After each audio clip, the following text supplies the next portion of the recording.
दर्शक भी नमस्कार। मैं हूँ आचार्य रामकृष्ण शास्त्री और आपका प्रिय यूट्यूब चैनल एस्ट्रोलॉजर एक्सपर्ट में आपका स्वागत है। आज हम बात करेंगे संतान में पुत्र प्राप्ति कामना को सिद्ध करने के लिए अथवा 2024 में पुत्र प्राप्ति को सफल बनाने के लिए जो दाम्पत्य अभी प्रयत्न कर रहे हैं उनके लिए विशेष एक वीडियो लेकर संतान की कामना को पूर्ण करने के लिए और अपने परिवार को कंप्लीट करने के लिए जो दाम्पत्य अभी प्रयत्नशील हैं उनके लिए विशेष वीडियो लेकर उपस्थित हुआ हूँ। काफ़ी मुझे मैसेज अथवा कमेंट्स के माध्यम से मुझे इस प्रकार के मैसेज मिला है कि हम 2024 में किस राशि वाले व्यक्ति को पुत्र प्राप्ति का योग होगा अथवा उनमें क्या क्या चीज़ का विशेष फॉलो करना चाहिए जिससे हमें सफलता सहज तरीके से अर्जित हो। तो आज इसी के ऊपर आज हम विशेष विचार विमर्श करेंगे। जैसा कुंडली के अंदर अगर देखा जाता है तो द्वादश कुंडली अंतर्गत 13 मतलब द्वादश प्रकार के कुंडली में द्वादश भाव होते हैं, मतलब 12 खाने होते हैं। उनमें इसी प्रकार से द्वादश मतलब 12 प्रकार के राशि होते हैं। उन राशियों में विशेषकर क्या है कि पुत्र प्राप्ति के लिए आपका कोई भी राशि हो, सबसे प्रायोरिटी पे आपको ये देखना होता है कि आपके कोई भी राशि हो, आपके हस्बैंड की कोई भी राशि हो, उन राशि के अकॉर्डिंग आपको डायरेक्ट आगे बढ़ने में उतना आपको बेहतर रिजल्ट आपको प्राप्त होने में थोड़ी सी मुश्किल हो सकता है। परंतु फिर भी जो इस साल में बनने वाले जो बृहत योग हैं उन योग में से कुछ योग जो रहेंगे वो आपको मैं ज़रूर बताऊंगा। क्योंकि संतान क्षेत्र में अगर स्त्रीजन्य ग्रहों का छाया अथवा पापयुक्त ग्रहों का छाया अगर विद्यमान रहेगा तो उस समय जैसा मैंने इससे पहले भी वीडियो में आपको जिक्र किया है कि पुत्र प्राप्ति के लिए सम डेट, महिलाओं को जैसा डेट आता है उससे सम डेट अथवा पुरुषजन्य जो चीज़ के खाने पीने के साथ में सूर्य अथवा चंद्र स्वर का विभाजन करके हमें आगे बढ़ने पर पुत्र प्राप्ति सहज होता है। ये वीडियो मैंने काफ़ी बार अपलोड भी किया है, परंतु उसमें कई दाम्पत्य के जो कुंडली मेरे पास आते हैं अथवा हाथ की फ़ोटो मेरे पास सेंड करते हैं तो उसमें देखता हूँ कि राशि के अकॉर्डिंग उनको ये चीज़ शत प्रभाव होने के बाद भी उन्हें पुत्र प्राप्ति के क्षेत्र में स्त्रीजन्य ग्रहों का छाया विद्यमान होने से उन्हें पूजा पाठ अथवा मेडिसिन के रास्ते उन्हें आगे बढ़ने पर मजबूर हो जाते हैं। तो उसके लिए विशेषकर क्या है कि अभी अगर देखा जाता है तो द्वादश प्रकार की जो राशि मेष, वृष, मिथुन, कर्क, सिंह, कन्या, तुला, वृश्चिक, धनु, मकर और कुंभ, मीन, ये द्वादश राशि है। तो इनमें अभी अगर देखा जाए तो 2024 में लगभग सभी प्रकार की जो राशि हैं वो अल्टरनेट राशि बन के विद्यमान है। जैसा कि अगर हस्बैंड के मेष है तो उसकी अगर उनकी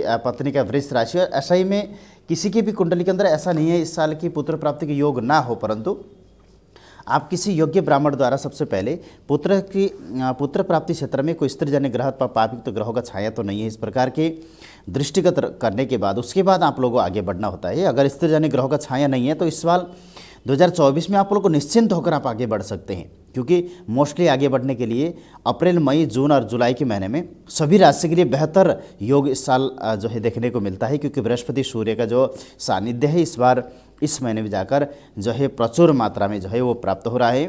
इसलिए विशेषकर राशि के ऊपर इस साल आपको जाने की ज़्यादा आवश्यकता नहीं रहेगा।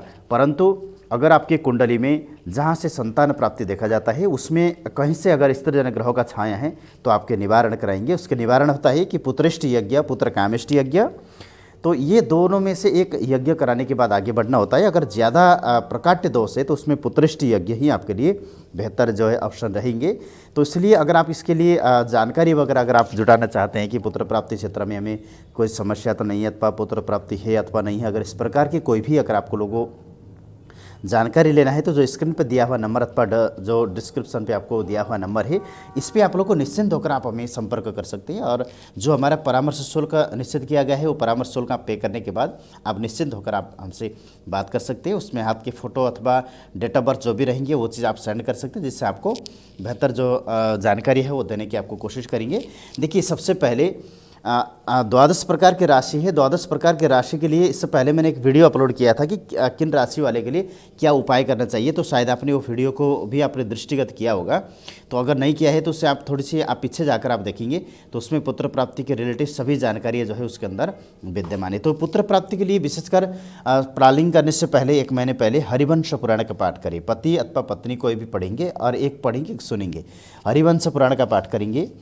और पारस शिवलिंग हो अथवा स्फटिक शिवलिंग हो, इनमें से कोई भी शिवलिंग घर में लाकर इनकी पूजा करेंगे। और गर्भधारण करने में भी अगर विलंब है तो मदार के जड़ लाकर महिलाओं के कमर में चांदी के एक छोटा सा डिबिया बना के उसे कमर में धारण कर लेना चाहिए, जिससे गर्भ कंसीव करने में आई समस्या भी दूर हो जाता है। रही पुत्र प्राप्ति के लिए प्रबलता प्राप्त करने के लिए जो है इस साल जो है विशेषकर पुत्र प्राप्ति की जो प्रॉपर मेडिसिन है ये भी लेके आगे बढ़ सकते हैं।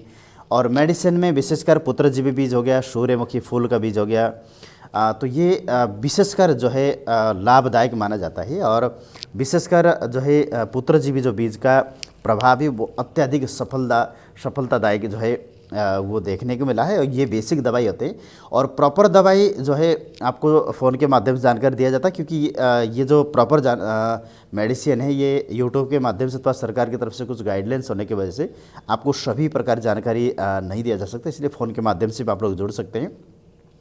और यदा कदा किसी को अगर कुछ सूक्ष्म प्रकार की बाधा है तो उसमें मोरपंख की दवाई वगैरह लेकर भी आप लोग आगे ज़रूर बढ़ सकते हैं। मोरपंख के लिए जैसा मैंने इससे पहले भी वीडियो अपलोड किया है कि मोरपंख की दवाई कैसे लेना चाहिए, तो उसी प्रकार से वीडियो एनालाइज करेंगे आप वहाँ जाके, तो उसी अनुसार आप आगे बढ़ेंगे। आशा करते हैं आपको जो मैंने इससे पहले आपको विधि बताए हैं ज़रूर आपको समझ में आया होगा।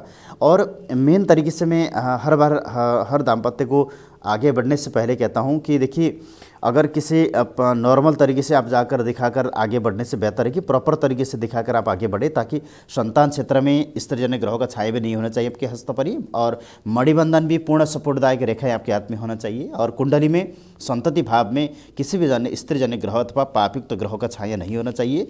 नवांश अथवा त्रिकोण में भी हमारे कुंडली के अंदर शुभ कारक ग्रहों का छाया में, जैसा कि बृहस्पति, मंगल, सूर्य ग्रहों का सानिध्य होना चाहिए। और पापयुक्त मंगल अथवा जो है चंद्रमा, शुक्र ग्रहों का अगर सानिध्य आपके संतान भाव में बनता है तो उससे लड़की उत्पन्न होने का योग जो है वो क्रिएट करता है। तो ये चीज़ आप लोग ज़रूर ध्यान देंगे।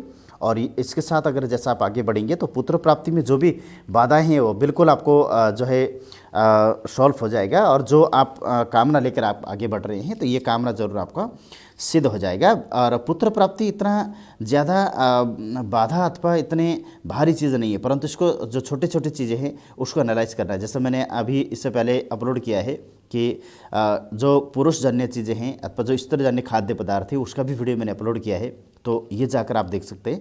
तो इसी तरीके से अगर आप आगे बढ़ेंगे, और मैंने अपने इस वीडियो लाइन पर बहुत सारे चीज़ ऐसे डाले हैं जो संतान के लिए, और मैंने कोशिश भी किया है कि कई प्रकार की वीडियो में अलग अलग तरीके से पुत्र प्राप्ति की प्रॉपर जो मेडिसिन है वो भी अगर आप जोड़ तोड़ के कर पाएंगे तो वो भी उसके अंदर भी विद्यमान है। बाकी जानकारी के लिए फ़ोन के माध्यम से आप लोगों जुड़ सकते हैं। वीडियो कैसा लगा? अगर वीडियो अच्छा लगा तो भगवान श्री कृष्ण को सानिध्य मानते हुए आप हमारे चैनल को सब्सक्राइब करेंगे और मित्र पर शेयर करेंगे। और वीडियो कैसा लगा ये कमेंट ज़रूर करेंगे। और इस वीडियो के बाद भी अगर आपको कोई जानकारी, अगर आपको सहजता नहीं लग पाया है तो आप निश्चिंत होकर आप हमें कमेंट्स भी आप कर सकते हैं। जो डिस्क्रिप्शन पर दिया हुआ नंबर है अथवा जो स्क्रीन पर आपको नंबर दिखाई दे रहा है, इस पर भी आप निश्चिंत होकर आप हमें संपर्क कर सकते हैं। हरिओम।